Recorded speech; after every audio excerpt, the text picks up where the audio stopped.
And we're live. And we're live. So welcome to everybody on the stream. Welcome to everybody on the recording. And once again, welcome to everybody who has already joined us here on Zoom. So this is the insight. We're letting you into our inner circle of the work that we do together to help us overcome the sneaky tendrils of perfectionism. And it's an insight into the check-ins that we do, the way that we support and coach each other. And just to show that leadership development is an ongoing practice. It's not like a tick box. We recognize perfectionism, so we've transcended it. It shows that, George and I have been on our journeys for quite some time working with this over several years. And you can see that although we've transcended some of the paralyzation that we've both felt at previous times in the past, there's still little sneaky bits that we have to work on. So that's what we do in these calls, because we hope that much as it benefits us, it will also benefit you. Absolutely. And in order to support your own development, we have once again our reflection sheets, the link to which you might have seen in the email. If you would like it for easy access, it is now also in the Zoom chat. You can download it and use it for note taking. And this is episode 6 of these calls. Amazing. I can't believe it's already. It really has just flown. And one of the things that we value most from doing these is your feedback, because of course our hypothesis, we only know what we learn if you share with us your feedbacks. So you can do that via email or via the Slido or the any way of giving us feedback in the feedback form. We read it all and appreciate it very much. Thank you. Yeah. And also Slido is a great place to also submit questions that we can consider in this call if you'd rather ask them anonymously. Anonymously. And last but not least, you too can volunteer to be a check-in partner. This doesn't have to be George or us. And one of the things that we're going to explore today that's slightly different is we're going to kind of take it in turns. Because last time, I guess we got a bit caught up with George. So this time today, George is going to coach me. Yeah, we're going to try this out today and maybe actually do this going forward so we can go a little bit more into depth for each of us. And it won't be exactly alternating, but we'll put a bit more focus on one rather than the other and take it in turns, but not equally distributed. Yeah, exactly. Very good. I think those are all the opening comments. Shall we take a breath and center and switch to our check-in, Sam? Yeah, why not? I'm just going to change to speak of you so I see you.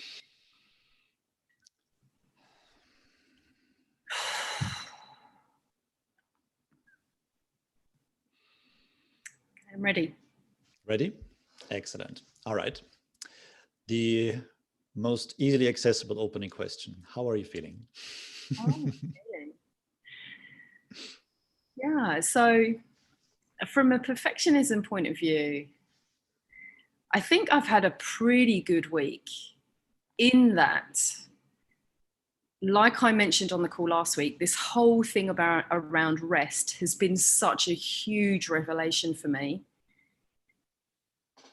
And I guess what I'm noticing today, particularly today, because it's Wednesday today, it's the middle of the day of the middle of the week, I notice this rising sense of contraction and tension that's starting to build. And I might not have noticed this otherwise, but because I've been feeling so rested and good, I'm kind of aware of this kind of tension. And where it's coming from is that I don't want to whinge about the heat, but like it's been so hot and I'm trying to do something which could absolutely trigger my perfectionism. And I think I've done quite well about not getting triggered. I'm creating a course for a new consultancy. It's 3 modules. I've brainstormed them out with the lead. And I've taken the lead on 1 module. where I have the opportunity to absolutely shape it and put my stamp on it. I recognized the curse of knowledge, right? And that's where I would have got paralyzed before. 100%. Oh my God, what do I tell them? But what I did that was different this time is that I've taken a value perspective. I've really gone into the empathy of, if I put myself in the shoes of the people that have the problem, their stated problems, what are just the 3 things that they are going to find most valuable?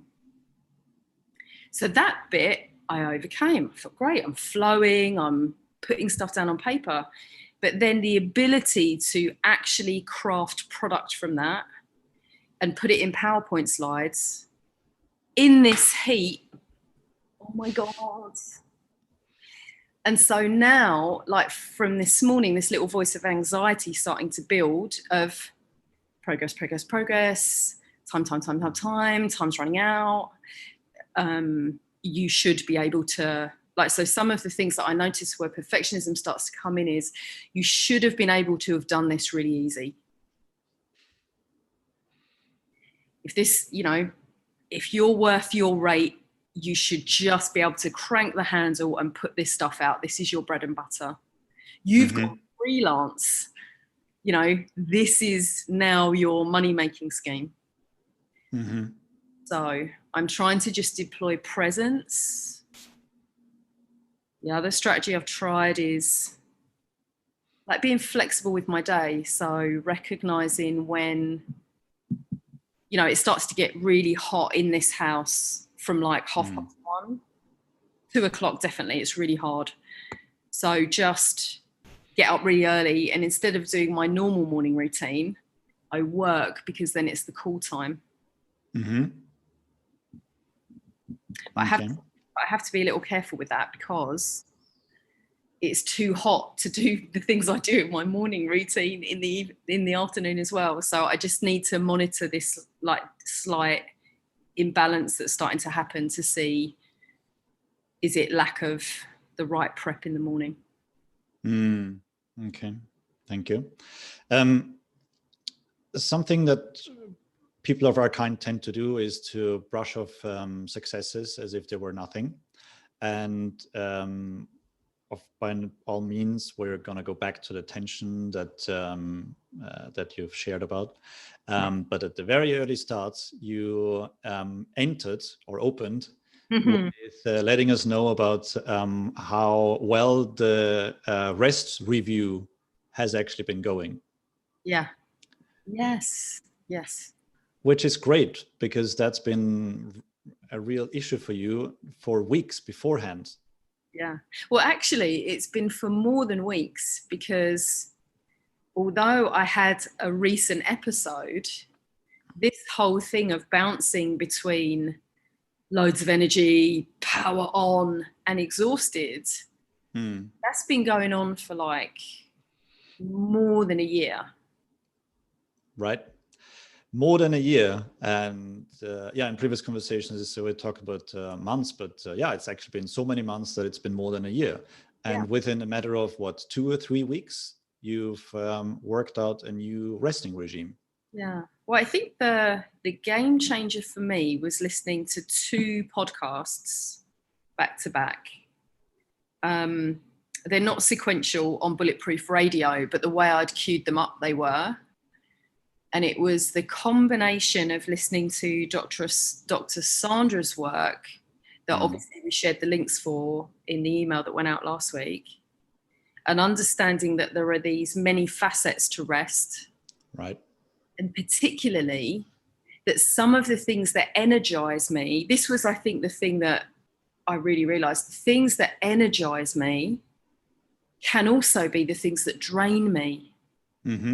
So, for example, like coaching energizes me because holding space for people really connects me to my purpose, right? And fills me up. Yeah. But what I realized with the category of emotional rest, being able to be authentic and express my own emotions, like there is only one Sam. Mm-hmm. You know, like you get the same me regardless, but Yep. there is no, like, it's not appropriate for me to talk about my stuff in coaching. So what I noticed, especially because we've had lockdown, is that, you know, I have all these deep, profound coaching conversations, and then I don't have any outlet that's appropriate because, you know, either my husband's busy or I call up with friends, but I end up being the listener because, of course, that's one of the patterns that you get into, right? With coaching, and also being a bit nervous about revealing your inner stuff, which is a perfectionism trait. And so I just realized how much of a pattern I've set up of that in my life. And so where was I getting my emotional connectedness, you know? Yeah. So that was what I feel. And then the second podcast was Paul Check, and it was about don't bullshit your own assessment of your health, and just how important it is that, you know, it's not like a nice to have that we're at our best. So this whole thing of sacred rest and of taking the time to do what you need, I think that really was just profound. Yeah. And it's amazing, right? Just in a matter of 2 to 3 weeks, with a little bit of extra information, and you turned it around, right? You had this long-lasting hypothesis that you need to fix your sleep, and you've been kind of hesitant because you like to do stuff and get things done. Yeah. And you realized that you just need a little bit more sleep, but the rest of the rest needs to come elsewhere. Yeah. So yeah, that's really good. Well done. 2 to 3 weeks of work in order to fix something that's been with you for a year. Yeah. And I think this is the thing that I really recognize that we facilitate in coaching, because I suppose that my inquiry into this topic for so long maybe just primed the ground for the seeds when they landed. But just that insight, that extra piece of information just really, you know, tick, tick, tick, tick, tick, tick, tick. And then that change in me has sort of, yeah, it's like a, you know, when you have the candlestick in the old lady's face and you can't see the old lady's face, you can just see the candlestick. It's like, and vice versa. Yeah. Now I see it. Yeah. So that's really good. So basing on this much improved resting regime, now you're facing the next challenge, which is in the course creation. And let me try and play it back to you to see whether I heard correctly enough. Do you have the tension of looking back over everything that that you know, and you've identified what the 3 key things are that the target audience might benefit from the most, but there's a voice inside of you that is not satisfied with your progress because according to that voice, you should just sit down and stream of consciousness should be, I'm not using your words now, but essentially part of you is expecting a stream of consciousness sit down is already turning out perfection and turning out the final product. Right, exactly. Excellent quality slides. But as you summarize that back for me, I realized that there's a part of this, the part of this that is that is like the resistance, because it's not just the heat and the progress, it's actually the confidence that, because what I've done is I've effectively done 2 options. I've done the safe option that I think fits in the format of the slides. But then when I really did that empathy thing of standing in the shoes of the people, like I'm led to think about something else. And that's quite radical, I think, in this space. And it's just, am I brave enough to really bring that? Or will it be, oh, Sam, why are you bringing those topics? You know, it's the shame of failure. And it's easy for me to test that out, actually. Now I think of it with my lead. Hey, we could take this option. What do you think? But there is that extra dimension actually is, am I doing the right thing? Do I be brave? Do I follow my instincts? Is it good enough? For what? Yeah, well, to follow my instincts. Is it good enough to follow your instincts? Well, if I follow my instincts and I do what I think is best, will they all laugh at me? That's what it comes down to. Mm-hmm. Yeah, the fear of public embarrassment. Yeah. Mm-hmm. You play it safe, and do you do what you know is the default, or do you follow your instincts, risk embarrassment, and actually go for the thing that you think is going to make the difference that's required? Right.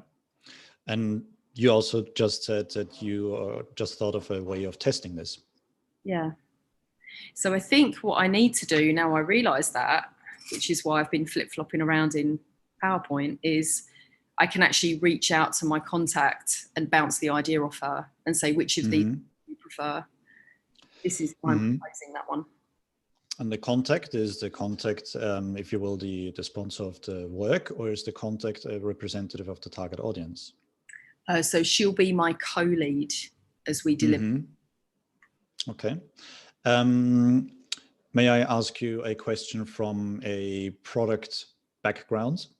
Yes, you may. Yeah. What if your co-lead is also experiences a fear of public embarrassment and wants the safe option, but actually the target audience would be better served with the out there option? Yeah. How will you know? Yeah. Well, this I think is like the part of the conundrum, because I know that, you know, when you do consulting work, you're supposed to rock up with all the answers, aren't you? Rather than, you know, there is that little dance expectation. But ultimately, this is like a new relationship, and so it's whatever's required to please the person who's accepting my content, who's the engagement lead. But what's the goal of the engagement lead? To really impact the audience, to help them make a real change. Ergo? Yeah. So I can best support them by owning my difference.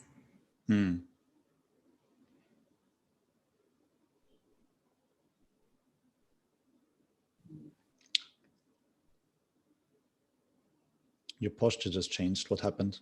Yeah, I noticed like a little release of energy when you said that. And I could feel something that like it was almost like a flutter, which initially I was like, oh. It was like, is that fear? No, it's opportunity. Because it is opportunity for me to really be fully authentic and not do that perfectionism thing of trying to be perfect to please that situation.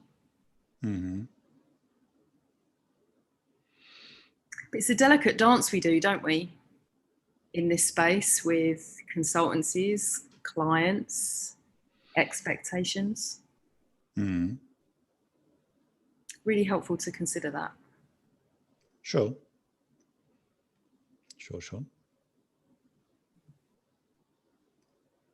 What are you internalizing right now?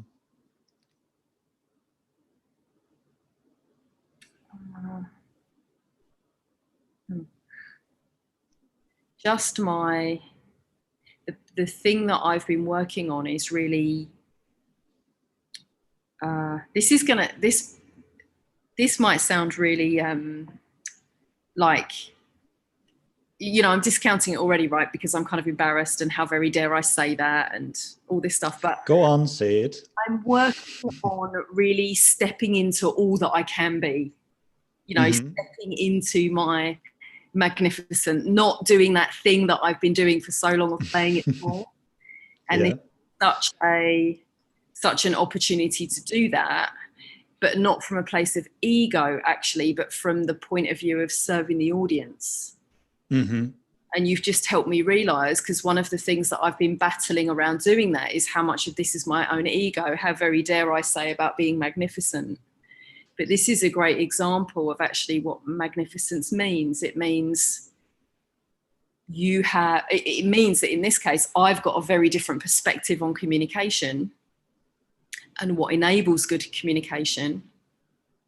And I think that perspective is really useful because I've been in that role and I've actually had those challenges, right? Mm. And so magnificence means owning that perspective. Mm. And how will that ownership of that perspective manifest in your interaction with that consultancy?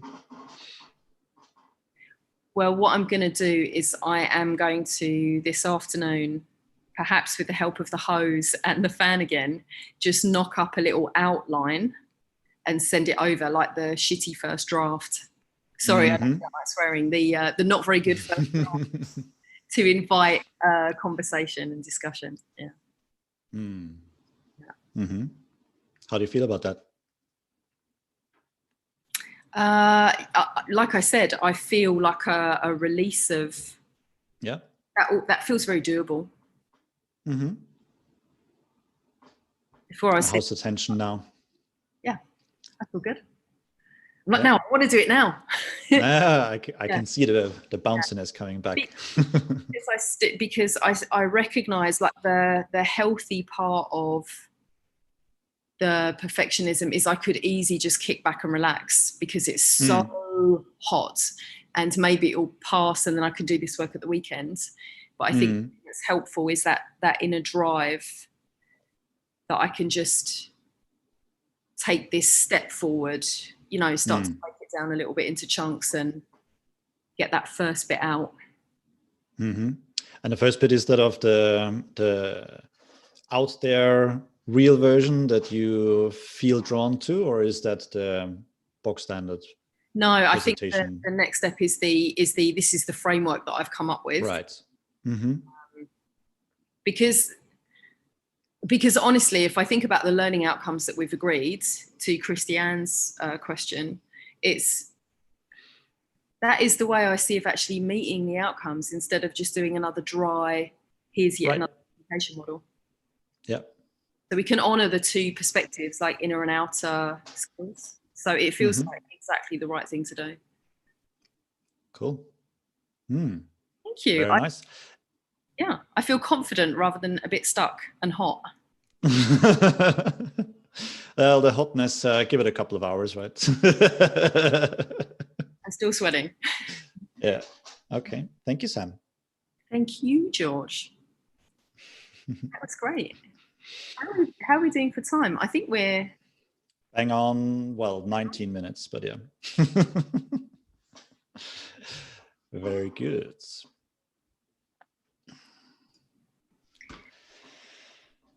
Transition breath. Yeah. So group, just what did you notice that you noticed? Curious as to how your journeys have been with perfectionism over the past week, what you might have noticed helped or hindered. You could dive in with any commentary that you had on the whole coaching process.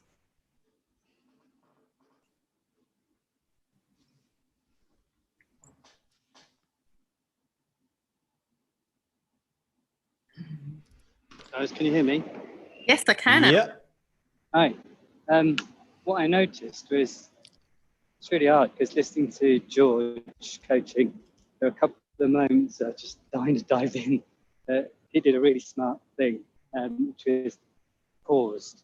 And there were at least 3. At one point, I thought this stupid mobile app that doesn't do very much died.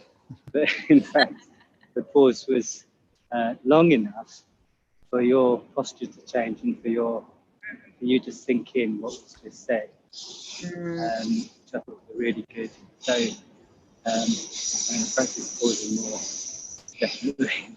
And the other thing was, the answer's inside yourself, sort of trained to try and get out as coaches, right? But your lack of confidence is not going to be shelved by involving other people. You need to face yourself. And if your uniqueness is bringing a different flair to it, then do it. They hired you to do this. If you do the same as what everybody does and stay safe, you may not get a safe gig. You need to be different. You need to be good at what you do. Be confident you've got the job to do it. Just do it. You know yourself, Sam, and can do it. Yeah. And that's, absolutely, if you've got a co-pilot, you need to share as much as you can. You're already right, your co-pilot. Sorry, I can't think of that word, but they don't read it that harsh. But if they are that conservative too, then you may miss a trick. Yeah, I think. Oh, sorry, Al. I thought you'd stop speaking. That was it. No, that was it. I was just saying, just believe in yourself and be confident.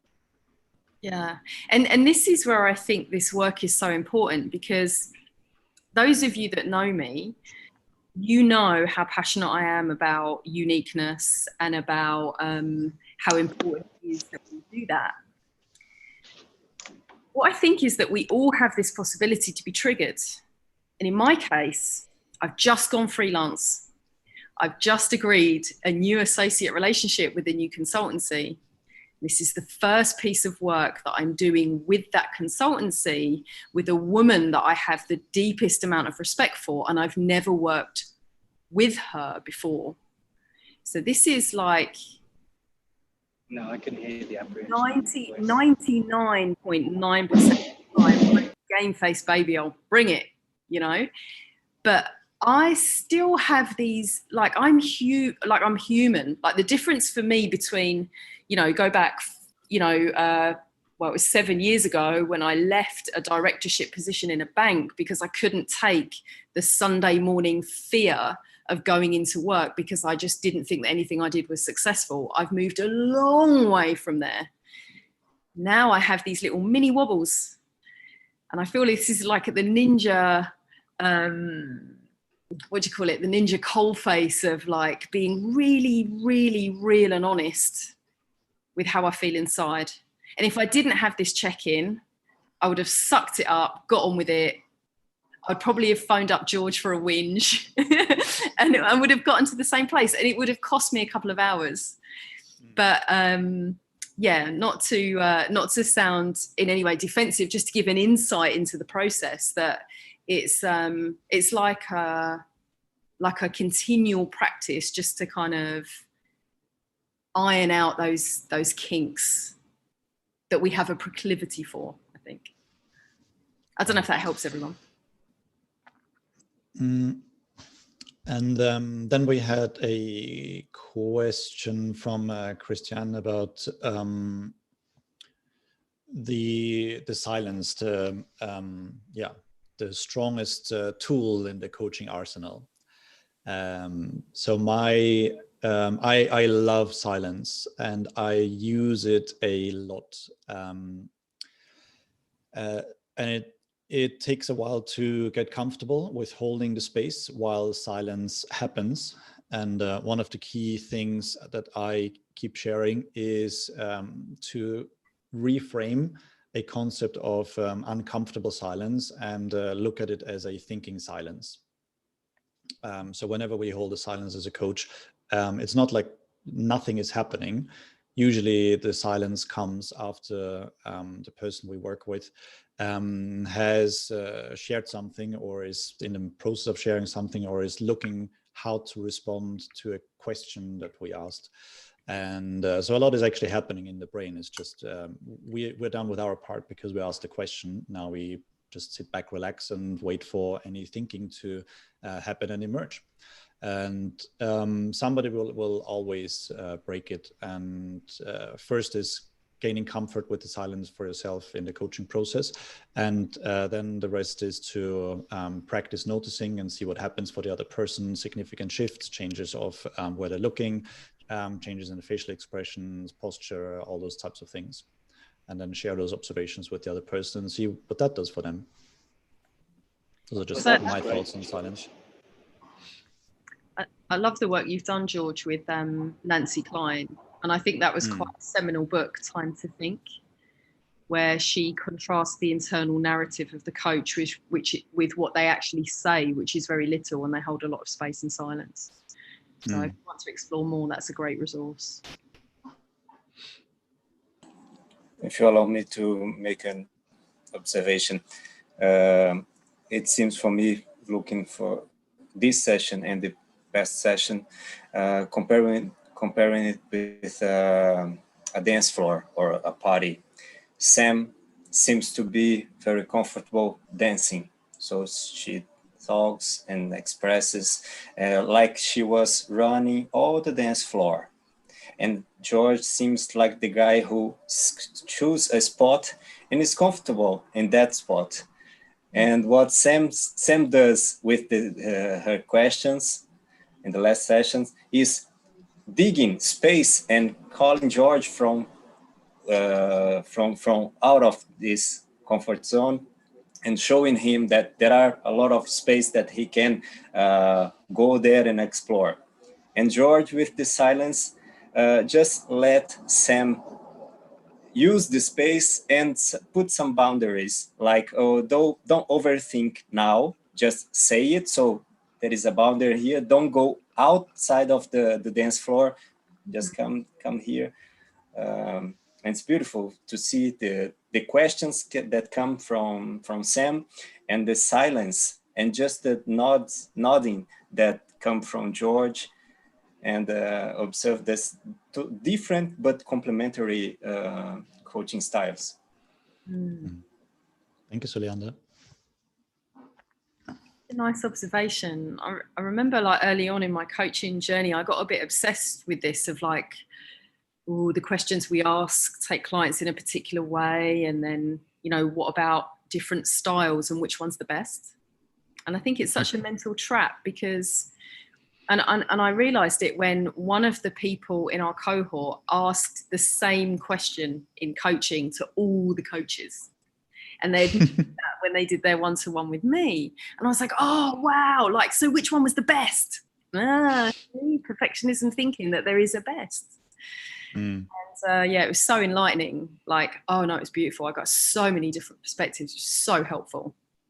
So yeah, just. I have some reflection. So during the conversation, I think there was a sentence like, is it good enough? And then I think George said, then for what? And that kind of resonated with me. So I think I ask that question quite a lot from myself as well. But then I also realized that it's just in comparison to other things. So it's never like good enough in compared to what, like, and that helps me. So I just wanted to just mention that maybe it helps other people as well. That, yeah, is it good enough, but in what context and to what extent? And that helps me to realize that, oh right, I'm doing the best that I can do, that I can have at the moment. And if I see an improvement area, that's good. It's no problem. Yeah, well spotted. It's a very, very powerful coaching question for perfectionism, and also for ourselves. So if we keep that in the back of the minds, and whenever we have that voice coming up, it's not good enough, we can always ask ourselves, for what? Yeah. More often than not, if we don't ask that question, then we will just push ourselves towards our own super high standards that are in many cases completely unrealistic. And if we ask ourselves the for what, then it helps us, exactly as you spotted, to be more realistic and bear in mind that, well, is it just the next step that we're working towards, in fact, or is it, are we even aware of other people's expectations? Have we talked about what's really needed and what is one versus what is wanted, and so on and so forth? So yeah, it helps us get out of our own unnecessarily high standards. Which has just reminded me, I've got more to do than just these slides. So I should not obsess about these slides. George, are we, I'm not really sure if we're allowed to comment on, like, Sam, your kind of quandary that you're in, or just the coaching style. Like, I'm not sure. You can share whatever you want, Catch. Because I just wondered, like, Sam, when you talk, it's like sometimes I hear, like, I see like a mini me, like it's just all the same stuff going on in my head all the time. And in fact, I've been doing it all this morning. I'm late with my deadline, faster, I'm late. It's like driving me bonkers. So I was just smiling as you were talking. At least I know it's not just me. But I did wonder, like, with your little sort of quandary you've got, I used to have this saying, which sometimes helped me, which is progress, not perfection. And I just wondered that, like, I can see wholeheartedly how much you want to help these people, and you want to really help them with, like, that, the two options, like that second option. But I just wondered whether there's, like, a middle ground where maybe you could be kinder to yourself if it's a new client, a new this, and if you feel that they're a bit more traditional, or you know, want the status quo a bit more, whether that you could have, I don't want to say a third option because it just makes it more complicated, but just sow some seeds of beautiful Sam into the first option, you know, in a sly way, even if they want to go with the first option, because even bits of beautiful Sam is just amazing. Yeah, well, thank you for that, Kaj. And I think yeah, I totally see the options that you're presenting, and that's I could see how I could do some of that, and that's actually helpful to realize. I think this is like a really important distinction here, and I really thank you for raising this, because what has radically changed from when I was paralyzed by this and I quit my job, and now is my internal self-talk. So my self-talk is not, oh my God, I don't have time, there is no time. That used to be my self-talk. There's no time, you're late, hurry up, you're not good enough, oh my God, everyone's going to find out, you're terrible. That's what was driving me absolutely insane and unwell. What's different now is that I caught the tendency, let's say, so much earlier. So I could feel it this morning, like just in this kind of, you know, because, you know, I recognize I've done a lot of embodiment work, so I'm connected to my body, so I can start to feel this building tension. And I noticed it, and I refused coffee today, right? Because it's like, oh, no, I feel a bit hype already. So when I was giving voice to that, that was the first time in coaching with George that I, you know, let a voice come to that feeling. Because actually my self-talk has been, you've got time to do this, you've got a great opportunity today, God, it's really hot, I'm really sweaty, God, I'm hot, can I think in this heat? My brain is melting in this heat, I'm sweating. That's sort of been a bit more like my self-talk. And so, but that's been a real journey, Kaj, for me to get from, oh my God, there's no time, to being where I am today. That's literally, I don't know, probably 3 years worth of work. Don't know if anybody else has got experience around that they wanted to share, or anything else around the call. Oh, as we're almost on time. I think for me, and anyway, I do agree. The dance between the different styles of coaching between you and George is lovely to observe. I think where I connected more, Sam, So me and Sam met when we were in our corporate days. And what I admire most about you is what works, I think, the bubbly, the be me, I'm authentic, this is who I am. And that's where I connected. Like when we question this, like this is real me. It cannot be right or wrong because this is what it is. It's authentic. There's no right or wrong in authentic. And at the end of the day, if the expectations are different, then it's not a good match. So moving away from that space of what happens if I fail, what if I'm not good enough? Because of course, bread and butter. I think at the end of the day this is who I am, and it's either a good match or a bad match. And that goes both ways. It's true. So I think under this context, somebody who has the intention to succeed has no other option. Right. So anyway, about authenticity and is it the right thing? Does it meet expectations? I think it's really messed up around how entangled it can get. So for me, that worked because you were talking about authenticity. And I'm like, but this is you, unique, bubbly, authentic. It has to be right. There's no right or wrong. So Thank you. my bit of personal connection, and you know how strong it is. Yeah. I mean, I almost feel like authenticity coach Martina. Right? Thank you. Good. Thank you. Then maybe we will transition. So as is tradition, this is scheduled to be a 45-minute call. We'll stick around after the official end, if you will, after the recording ends and the live stream. So if you do want to stick around, please feel free to do so. We can have a chat afterwards. So maybe for now, once again, thank you to Sam for sharing today and doing the work. And thank you to you all for joining us for episode 6. And we're going to say bye-bye until the next episode. Thank you, George, for the coaching. And My absolute pleasure. Input. That was amazing.